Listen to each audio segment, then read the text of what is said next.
In the spring of 1906, no city in America shines quite like San Francisco. Nearly 400,000 people live here. It is the 9th largest city in the United States and the richest in the West. Born of gold and silver rushes, grown into the nation's gateway to the Pacific. On Nob Hill stand the palaces of the railroad barons. On Market Street rises the Palace Hotel, which, when it opened in 1875, was considered the largest and one of the most luxurious hotels in the world. Yet the city is full of contrasts. The notorious Barbary Coast, densely populated Chinatown, and the squalid lodging houses of the working-class district south of Market. Parts of the city, particularly former shoreline and marsh areas, stand on loose sediment and artificially filled ground. Politics, too, is rotten. Mayor Eugene Schmitz and his political fixer, Abe Rueff, rule a city where corruption is part of everyday life. Contracts in exchange for bribes, concessions in return for favors. Yet to the outside world, San Francisco radiates confidence, convinced that the future belongs to it. There have been warnings about the danger of fire and weaknesses in the water supply, but crucial protective measures remain undone. On the evening of April 17th, the famous tenor Enrico Caruso sings in Bizet's Carmen at the Grand Opera House. High society celebrates, and the city goes to sleep. It is the calm before the earthquake, the final moment of a city still entirely itself. On the morning of April 18th at 5:12 a.m., the earth breaks loose. Along the San Andreas Fault, decades of accumulated strain are released in a single violent rupture, along nearly 500 kilometers of the fault. Its magnitude will later be estimated at around 7.9. Those who are awake first hear a deep rumbling. Then the ground begins to roll like the sea. For nearly a minute, buildings sway. People are thrown from their beds, chimneys collapse, facades crack apart. The poorest are hit hardest.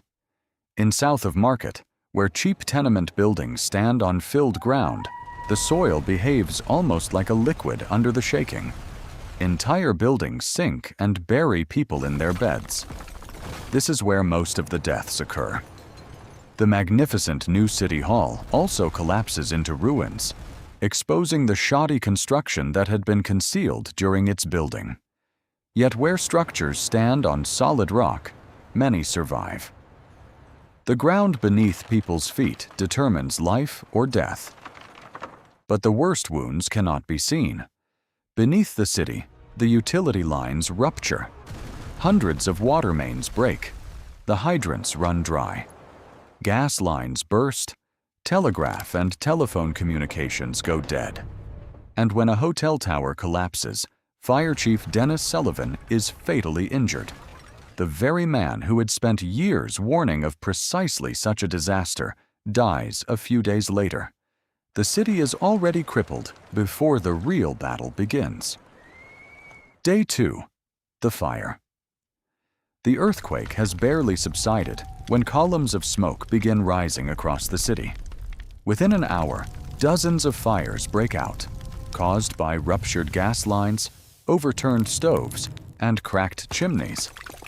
One blaze becomes legendary. A woman lights her stove to make breakfast, unaware that her chimney has cracked. The ham and eggs fire devours an entire neighborhood. Firefighters arrive, connect their hoses, and not a drop of water comes out. Brave men stand before a growing inferno and can do nothing. As the day goes on, the many individual fires merge. Several major blazes grow into one vast continuous firestorm. Heat, wind, burning debris, and the dense urban fabric drive the flames onward. The heat warps steel and melts glass. The flames leap across Broad Market Street, consume the business district, the Palace Hotel, all of Chinatown, and finally, the mansions of Nob Hill. The fire makes no distinction between rich and poor. With no water, only one weapon remains: dynamite. General Frederick Funston sends soldiers from the Presidio into the city on his own authority, with no clear legal basis. Buildings are blown up to create fire breaks, but the men lack experience. Often, the explosions hurl burning debris onto undamaged buildings, igniting new fires. The cure becomes part of the disease. For 3 days, firefighters, soldiers, and citizens have been battling the flames without sleep and to the point of exhaustion.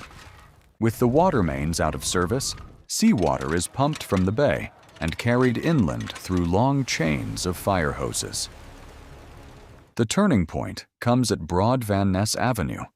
Here, an entire row of houses is deliberately sacrificed, carefully dynamited to create a gap where the fire can find no more fuel. The flames are finally stopped. The western part of the city is saved. On Telegraph Hill, Italian families save their homes with wet blankets, sand, and, when the water runs out, barrels of wine. While some fight, hundreds of thousands are fleeing. As many as 300,000 people lose their homes. They drag their belongings through the streets on ropes, crowd onto ferries bound for the opposite shore, and camp in Golden Gate Park and on the Presidio grounds.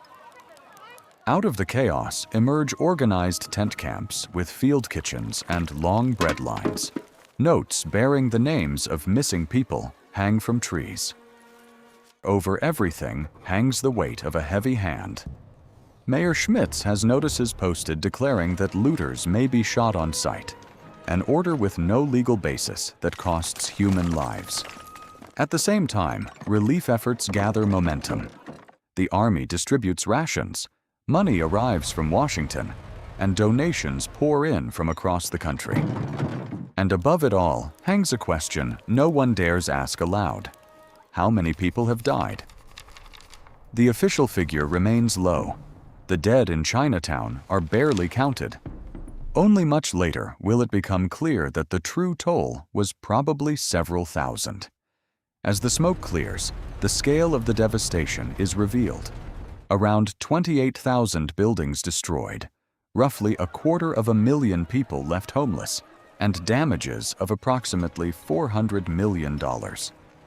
Most of that destruction was caused not by the earthquake itself, but by the fire, a distinction that would determine insurance payouts, and with them, the rebuilding of the city. From the ashes, the catastrophe also gives rise to new knowledge. A commission led by geologist Andrew Lawson surveys the fault and documents the earthquake. From its findings, researcher Harry Fielding Reid develops an explanation of how earthquakes occur along faults, a foundation of modern seismology. But San Francisco does not pause. Even as the ruins are still smoking, reconstruction begins.